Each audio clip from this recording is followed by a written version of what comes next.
Allow me to present an electric pressure cooker. How would that... Oh, I think I see. A pressure cooker would greatly cut down the amount of time boiling the stew. Plus, it has a built-in timer. It wouldn't burn the ingredients even if I nodded off. You stole my thunder there, but yes. But I've never used an electronic appliance for cooking before. You haven't? I may be a feeble cook, but even I'm no stranger to microwaves and such. I mean, I know of them, but I've been eating at the cafeteria since I started school here. I've never had an occasion to get into the kitchen myself. And in Briar Valley, most houses aren't even wired for electricity. I'd have nowhere to plug one in back home. Access to magic really is treated as a given there, isn't it? It's hard for me to imagine living like that, though I'm sure my magic would improve by leaps and bounds in such an environment. I think someone as capable and magically proficient as you would take Briar Valley like a bird to air, honestly. Alright, Silver. Go ahead and move the ingredients to the pressure cooker. There's a list of options on the menu screen here. Choose beef and smash that start button. The timer says 20 minutes. Great, then you're all set for now. Just kick back and let the pressure cooker do the work. Do I not keep an eye on it and stir it occasionally? Nope. Trust in the engineering here. In fact, messing with it now is just asking for trouble. Our time is better spent making a demi-glace instead, shall we? Making the sauce went surprisingly quickly. I guess I'll go ahead and wash the pot and knife I was using. Just need to get the pot to the sink. Hey!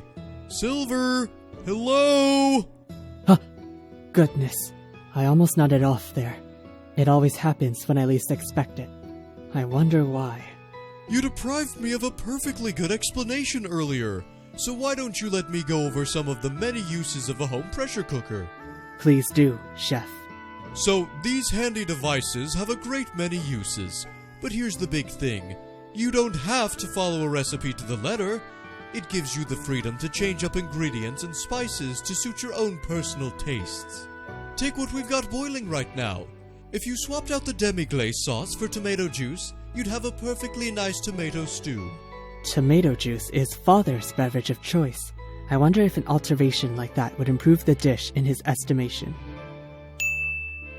What's that chime? Oh, the cooker must be done. Open the lid and feast your eyes upon the finished product. Oh, and be careful not to scald yourself. Yes, sir. Wow. The vegetables and meat are all thoroughly cooked. I didn't know it could get this tender in just 20 minutes. And now for the finishing touches. The primary flavor will be a mixture of demi-glace and ketchup. Is this a good amount? Delicious. Now to plate it with some boiled broccoli for garnish. There, done. Appetizing. Let's bring it out for judging. Right. I'll take home a victory today, no matter how tough the judge may be. This isn't a battle, you know.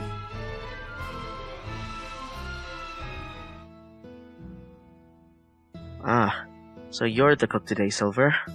Hello, Jamil. Kaleem often talks about what a deft hand you are in the kitchen. You're one of the leading culinary heavyweights on campus. Can I possibly overcome this level of opposition? I have no idea what you're talking about. I'll just try the food if it's all the same to you. The flavor is... it's typical. Just typical. That said, the ingredients are nicely cooked. Points for that. It is so tender it practically falls apart when I bite into it.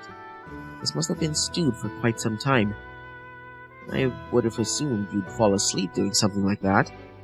I was afraid of the same thing. In fact, it almost happened. My saving grace was the pressure cooker that one of the chefs let me use. It cut down on cooking time and helped me get through without any untimely dozing. I'm surprised. I was under the impression that the Culinary Crucible was a program designed to hone participants' practical skills. But I suppose they offer a leg up to students who have issues with technology of aptitude. I learned something new today. As did I. A fantastic trick that helps compensate for my own shortcomings in the kitchen. As long as I set a timer, I won't have to worry about burning my food when I nod off. The jaunty chime it plays signals both the completion of the dish and my cue to wake up from the Sandman's grip. I hope. I still can't fathom someone using a pressure cooker as an alarm clock. I know I shouldn't rely over much on technology, but I think it's exactly what I need right now. Alright, I'm finished. Thank you for the meal. It's hard for me to say how much of that was you versus the pressure cooker, but it was certainly acceptable as far as stews go. So it wasn't a complete victory, but it wasn't an abject failure either. I suppose I'll just have to practice more moving forward. Nicely done! You made it through the whole day without sawing a single log. Actually, to that point, I spent much of the day thinking about how I'd like to make Father that tomato stew and those cabbage rolls you taught us about. Maybe those thoughts were enough of a distraction to keep me from falling asleep. Maybe so. A chef's greatest motivation is the joy their food brings to those who eat it. Wow.